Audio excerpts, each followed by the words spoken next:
కోల్కతాలో మహిళా డాక్టర్ పైన జరిగిన అత్యాచార ఘటన దేశవ్యాప్తంగా కూడా సంచలనమైన సంగతి మనకు తెలిసిందే.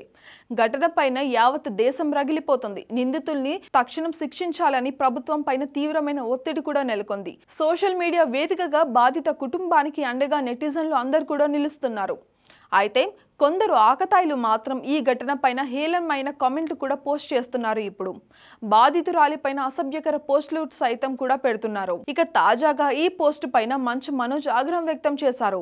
అలాంటి పోస్టులు పెట్టిన వారిపైన తక్షణం చర్యలు తీసుకోవాలని కూడా ప్రభుత్వాన్ని డిమాండ్ చేస్తున్నారు. ఆయన జన్మనిచ్చిన మహిళకు రక్షణ కల్పించడంలో విఫలం అవ్వడంతోనే నా హృదయం అంతా కూడా ముక్కలైపోయింది. ఇక స్క్రీన్ వెనుక ఉండి దారుణమైన పోస్టులు పెడుతూ ఉన్నారు అందరు కూడా. ఇక వారిని కూడా శిక్షించడంలో కూడా అయ్యాము మనం అందరము. ఇక ఇలాంటి సంస్కృతిని నార్మలైజ్ చేయకుండా జవాబుదారీగా నిలబడాలి అని కూడా నేను కోరుకుంటున్నాను అని అయితే అన్నారు. ఇక సోషల్ మీడియాలో బాధితుల పైన కొందరు ఆకతాయిలు ఇష్టానుసారంగా పోస్టులు పెట్టడము ఇది తొలిసారి అయితే కాదు. గతంలోనూ కూడా కొందరు అండగా నిలవాల్సింది పోయి ఇష్టానుసారంగా పోస్టులు అయితే పెట్టారు. ఇక ఆ మధ్య తండ్రి కూతురు వీడియో పైన కొందరు ఆకతాయిలు అసభ్యకర పోస్టులు పెడితే నటుడు సాయిధరం తేజ్ ఆగ్రహం వ్యక్తం చేయడంతో పాటు ఏపీ తెలంగాణ పోలీసుల్ని సామాజిక మాధ్యమాల వేదికగా కోరిన సంగతి మనకు తెలిసిందే. ఇక అధికారులు మంత్రులు వెంటనే స్పందించి వారిని పట్టుకొని కౌన్సిలింగ్ కూడా ఇవ్వడం అయితే జరిగింది.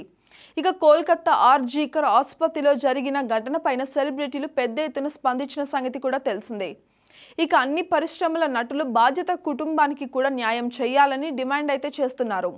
అలాగే బాలీవుడ్ నటుడు రితిక్ రోషన్ ఎమోషనల్ పోస్ట్ కూడా అభిమానుల హృదయాన్ని కూడా తాకింది.